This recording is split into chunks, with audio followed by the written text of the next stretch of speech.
Welcome, aviators. Today, we'll be exploring a critical piece of equipment that every pilot must master, the aircraft transponder. This video will serve as a comprehensive guide covering its history, components, types, operation, transponder codes, integration with radar systems, and more. Whether you're studying for your ATPL or you're an experienced pilot, this detailed explanation will provide valuable knowledge and clarity. Let's get started.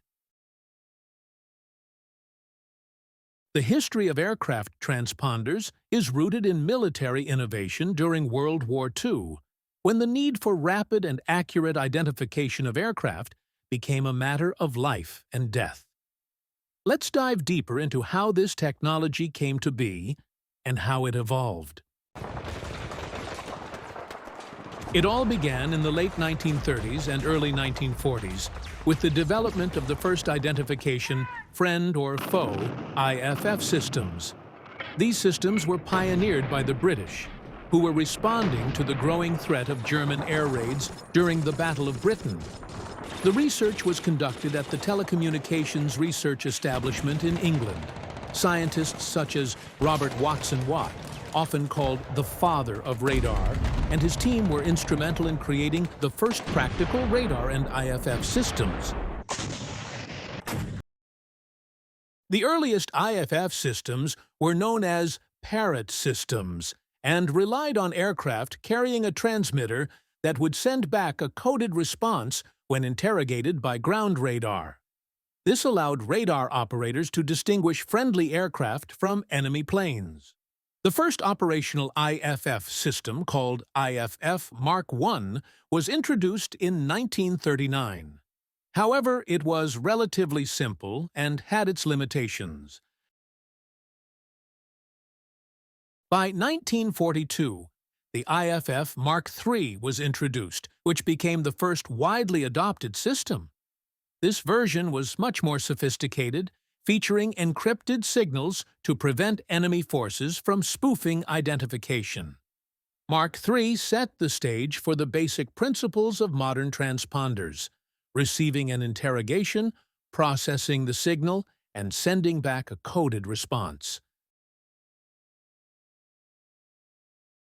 After the war, the military's IFF systems were adapted for civil aviation. The rapid expansion of air travel in the 1950s and 1960s, combined with the growing complexity of air traffic, highlighted the need for a standardized identification system for civilian aircraft. This led to the creation of the Mode A transponder, the first widely used civil aviation transponder system. The introduction of Mode C transponders added altitude reporting capabilities in the 1970s, revolutionizing air traffic control by allowing controllers to see not only the position but also the altitude of aircraft. In the 1980s, the development of Mode S transponders brought another leap forward.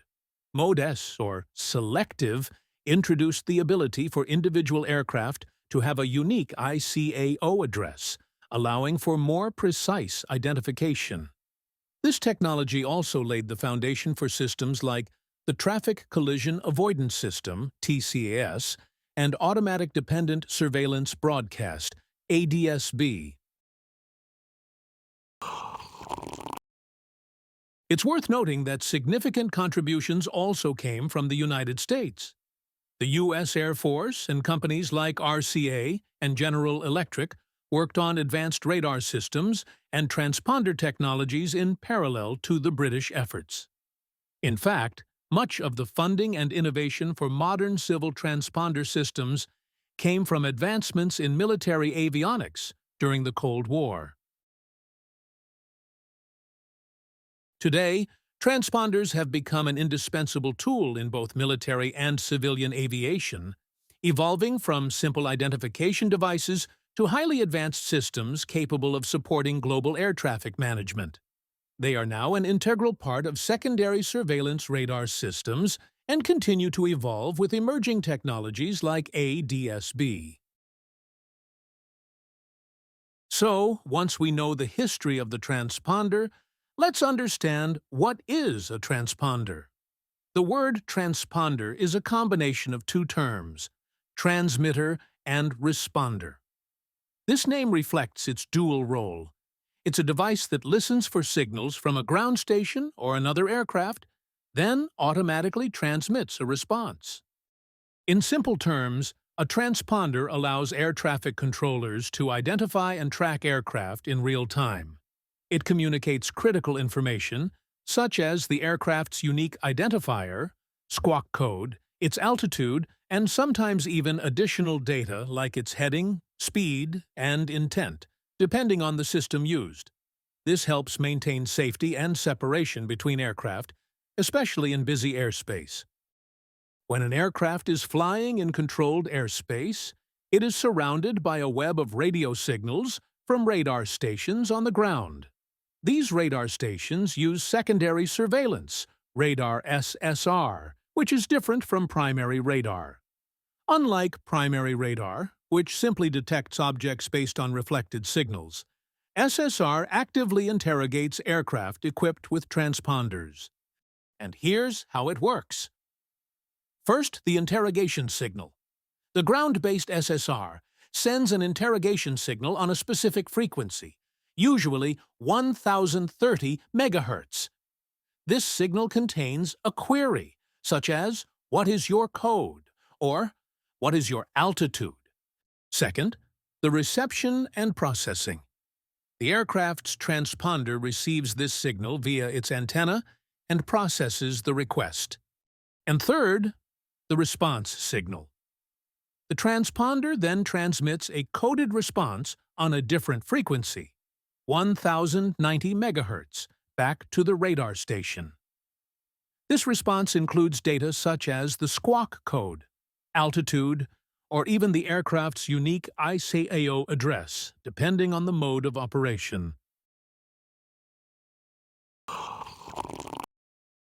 Now, transponders are not limited to just responding to ground-based radars. In modern aviation, they play a role in systems like TCAS, Traffic Collision Avoidance System, where aircraft communicate directly with each other to avoid potential collisions. This peer-to-peer functionality is built on the same principles of interrogation and response, making the transponder not just a tool for ground control, but also an active participant in airborne collision avoidance. It's also worth noting that transponders are integral to new generation technologies like ADS-B, Automatic Dependent Surveillance Broadcast. In this system, transponders work alongside GPS receivers to continuously broadcast the aircraft's position, velocity, and other data to nearby aircraft and ground stations. This is particularly useful in remote areas with limited radar coverage. A transponder may seem like a single device, but in reality, it is a system made up of several interconnected components. Each part plays a vital role in ensuring that the transponder operates efficiently and reliably. Let's break it down step by step and take a closer look at the components of a transponder system. Every transponder system relies on antennas to send and receive signals. There are usually two primary types of antennas involved. The receive antenna. This antenna picks up the interrogation signals transmitted by secondary surveillance radar, and the transmit antenna. This antenna sends the transponder's response back to the interrogator. In some cases, like in this A320, a single antenna can perform both receiving and transmitting functions, which is referred to as a dual-purpose antenna. These antennas are typically located on the aircraft's belly and top to ensure maximum signal coverage. Placement is crucial to avoid interference from other onboard systems or airframe structures. Then we have the transmitter, which is the heart of the transponder. Its primary function is to generate and send the aircraft's response signal back to the radar or other interrogating source. The transmitter operates on the 1090 MHz frequency as per aviation standards. The signal sent by the transmitter includes the aircraft's squawk code, altitude data, and any other required information, depending on the mode of operation, mode A, C, or S. Then we have the receiver, which is responsible for picking up interrogation signals sent from ground-based radar stations or other aircrafts. Key standard frequency for interrogation signals is 1030 MHz. The receiver must be sensitive enough to detect even weak signals, especially when the aircraft is operating at extended ranges from radar stations. It also includes filters to ensure it only processes valid signals and rejects unwanted noise or interference. Integrating the transmitter and the receiver, we have the signal processor or microcontroller. The processor is the brain of the transponder system, managing the interrogation response cycle. It decodes the interrogation signal to determine what data is being requested. Then we have the control panel, the interface between the pilot and the transponder system. Pilots use the control panel to input the assigned squawk code, which is usually provided by air traffic control. The panel typically features a keypad or rotary knobs for code entry, as well as buttons for mode selection, for example, standby, alt, or on. It may also include indicators like the ident button, used to highlight the aircraft on the controller's radar screen, and annunciators to show the system's operational status. Then we have the altitude encoder. For transponders that operate in Mode C or Mode S, an altitude encoder is a critical component. The encoder retrieves the aircraft's barometric altitude from the pitot-static system or an encoding altimeter. This altitude information is then included in the response signal sent to the ground radar. Altitude encoding is essential for controllers to maintain vertical separation between aircraft. In newer aircraft, the altitude encoder is often integrated into the transponder itself, simplifying the system design. Now let's talk about the ICAO address module. Mode S transponders require a unique ICAO 24-bit address, which is assigned to every aircraft during registration. This address acts as the aircraft's digital fingerprint, enabling individual identification in crowded airspaces. The ICAO address module stores this unique code and ensures it is included in every response signal. And lastly, we have ADSB integration components. In systems equipped with ADSB, additional components are integrated into the transponder. First, a GPS receiver to provide precise position, speed, and time information, and also an ADSB processor that ensures this data is broadcast continuously, even without radar interrogation.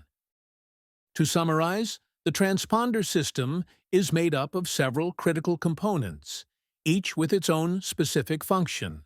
The transmitter and receiver handle signal exchange, the processor manages the logic, the control panel allows pilot input, and the antennas ensure communication. Additional features like altitude encoders, ICAO address modules, and ADSB integration make modern transponders indispensable for safe and efficient aviation. This system is the unsung hero of every flight, quietly working in the background to keep the skies safe. Now, let's have a look to the modes of operation. Transponders operate in several modes, each serving a specific purpose. Let's go over them. Mode A. This basic mode transmits a 4-digit squawk code assigned by ATC. It's a simple identifier with no altitude data. Mode C. In addition to the squawk code, Mode C provides the aircraft's altitude information. This is crucial for separation management in controlled airspace. Mode S, or selective, is the most advanced mode used in modern transponders. It allows data exchange between aircraft and ground systems and supports features like traffic collision avoidance system. Mode S transponders also have a unique ICAO address, providing more precise identification. Next, we have to talk about transponder codes, commonly referred to as Squawk codes. A Squawk code is a 4-digit numeric code entered by the pilot into the transponder control panel. Each digit can range from 0 to 7, meaning there are a total of 4,096 possible combinations. There are several categories of Squawk codes, each with a specific purpose. These codes can be divided into standard codes, ATC-assigned codes, and special purpose codes. Standard Squawk codes are used globally for emergencies or specific situations. They are easily recognized by air traffic controllers. 7500 is the hijacking code. This code alerts ATC to an unlawful interference. Controllers will discreetly respond to avoid alerting the hijacker and may initiate interception protocols. 7600 is the radio communication failure. When an aircraft loses the ability to communicate by radio, this code is used. Controllers will provide instructions using other means, such as light signals or prearranged procedures. 7700 is the General Emergency Code. This is a general distress code used for any kind of emergency, such as an onboard fire, medical emergency, or engine failure. When an aircraft squawks 7700, ATC gives it immediate priority and may clear other traffic out of its way. In some regions, specific codes are used for Visual Flight Rules (VFR) operations. For example, in the United States, 1200 is the standard Squawk code for VFR flights. In Europe, the equivalent is often 7000.